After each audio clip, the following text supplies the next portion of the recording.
Ndabasuhuje kandi mbifurije ishya n'ihirwe mu byo mukora byose kuri uyu munsi. Uyu munsi rero tugiye kureba ibyo umubyeyi utwite atemerewe. Hari abajya bibaza ngo hari ibyo yaba atemerewe kurya ariko ntabwo ariko biri.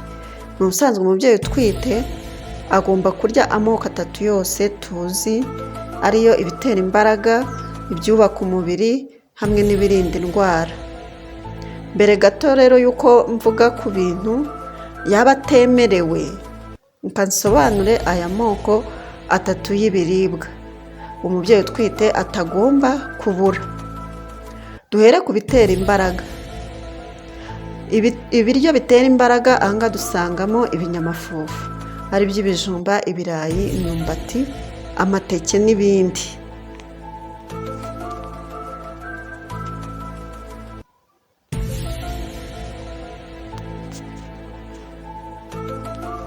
Hanyuma ibirinda indwara byo dusangamo imbuto n'imboga, imyembe, inanasi, imboga za dodo, amashu cyangwa se imineke, ibinyomoro n'amatunda n'izindi mbuto zigiye zitandukanye. Ibyo bidufasha kwirinda indwara za hato na hato kandi ni ingenzi ku mugore utwite. Noneho hari ibyubaka umubiri.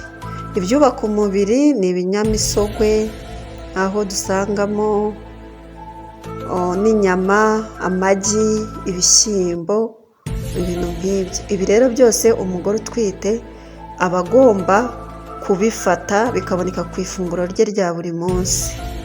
Aha ndabibutsa yuko umugore utwite amezi 3 ya mbere ari naho bazahariramo cyane, bahura na kariya kantu k'isesemi, kuko nibwo umwana aba ari kwirema, nibwo amaserire yose aba ari kugenda aba ku mwana. Ni nacyo gituma imisemburo nyine biri gukora cyane, aricyo gituma umubyeyi amererwa nabi cyane. Ariko kandi ugasanga muri icyo gihe cy'amezi 3 abanza ni nabwo umubyeyi yakabaye arya ibi biryo byose bikaboneka, kugira ngo za serire z'umwana, bya bice by'umubiri bigize umwana bibashe gukoreka neza. Nubwo tuba tumerewe nabi, uba ufite isesemi kubera nyine ibintu byinshi biri gukorwa. Aha ndabibutsa ko uba ugomba kwihangana ugategeka umubiri wawe, n'ibyo wumva umubiri udashaka ukawubwira ati nyamara aya mazi ndayashaka, wamubwiye nubwo uri kuyambuza kuko umwana arayakeneye. Urwo ni urugero nari ntanze.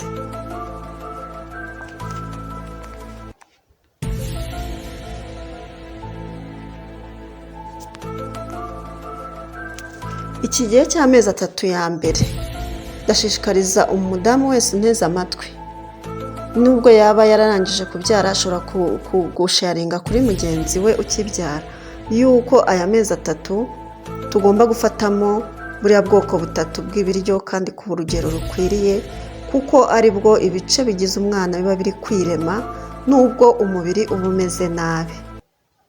Hari ababyeyi rero bahurwa ibiryo bikamunanira, isesemi ikaza. Inama uwo mubyeyi namugira, niba ibiryo bikwanga akagira isesemi, aba agomba kwihangana akagerageza gufata basi ifunguro rikeya, ariko akarifata kenshi gashoboka. Ibi ntago bihuye no kuba wafata ibiryo byinshi ngo birire icyarimwe kandi wumva utanabishaka cyane.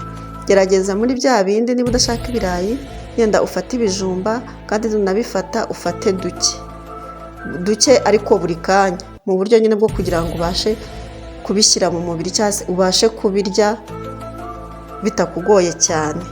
Ahangaha munyumve neza, ni igihe uba wumva nta kintu na kimwe ushaka, ariko kuko umwana akeneye ziriya ntungamubiri zose, uba ugomba kwihangana utwo dukeya ukadufata. Ariko niba ubifashe isaha imwe, nyuma y'amasaha 2 ukongera ugafata utundi duke, gutyo bigenda biza umubiri ukazamenyera gufata ibyo byo kurya. Ntago umubiri wawe uba ugomba kugutegeka, ugerageza nawe kuwutegeka.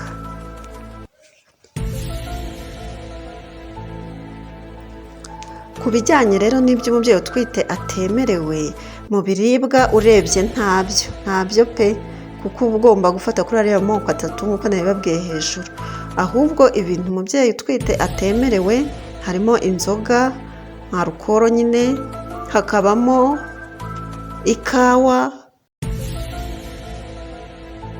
ndetse akirinda n'itabi. Ibyo ni byo umubyeyi utwite atemerewe. Reka noneho ngende nsobanura ikintu ku kindi. Ese kuki atemerewe izo alukoro cyangwa se atemerewe inzoga? Alukoro ibamo atenoro. Atenoro yangiza umwana cyane, noneho ikibanda cyane cyane ku gice cyo mu maso, ikaba yahadeforuma. Ikindi, umwana uri mu nda iyo yamenyereye alukoro yavuka amaze kugera hanze ntabashe kongera kuyibona. Ibi bishobora nabyo gutuma umubiri we wivumbagatanya akaba yanahaburira ubuzima, kuko umubiri burya kugira ngo ubuze icyo wamenyereye bisaba kugenda gake gake. Ariko umwana amenyereye alukoro ari mu nda, nyuma aho avukiye birumvikana ntabwo uzakomeza kuyimuha. Ibyo bishobora kumugiraho ingaruka. Ubushakashatsi buvuga ko munsi y'imyaka 5 akenshi bakunze kubura ubuzima. Alukoro ku mwana ntabwo ari byiza.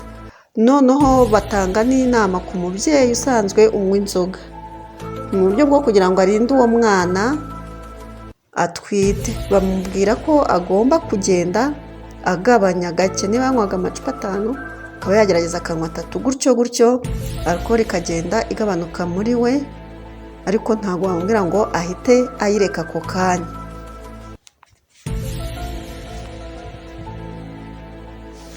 Ikindi cyangiza umwana iyo umubyeyi umutwite akoresha inzoga ni ubwonko bwe burangirika cyane. Ntabwo ari byiza rero kuba wakoresha alukoro cyangwa se ukanywa inzoga igihe utwite umwana, kuko uba uri kumuhemukira. Ikindi kibujijwe ku mubyeyi ni tungurusumu. Tungurusumu ntabwo ari nziza ku mugore utwite, kuko tungurusumu yongera ikanagabanya imiyoboro y'amaraso.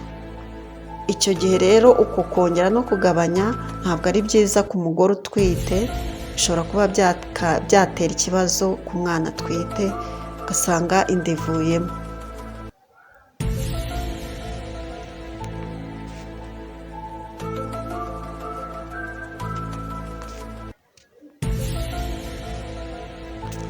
Ikindi nababwiye ni itabi. Itabi gifitemo uburozi bwa anikotine.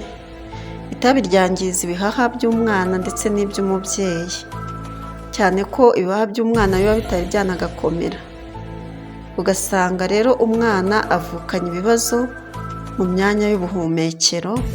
Rero umubyeyi unywa itabi cyangwa se atuye aho barinywera, byakabaye byiza ababaye ari abo babana yabasaba kujya barinywera ahandi hatari aho mu rugo umubyeyi ari. Baba rero ari abaturanyi, biba byiza iyo we abahunze, kuko itabi ryangiza umwana cyane.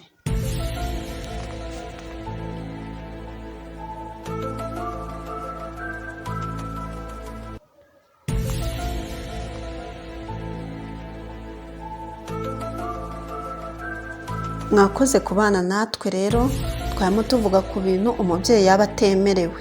Ndabisubiramo neza, nta biryo umubyeyi abujijwe, ahubwo hari ibindi bintu bitari byiza ku mugore utwite. Twabonye inzoga, tubona tangawize ndetse tubona n'itabi, ko ari byo bintu bishobora kwangiza umwana umubyeyi yaba atwite mu gihe abikoresheje atwite.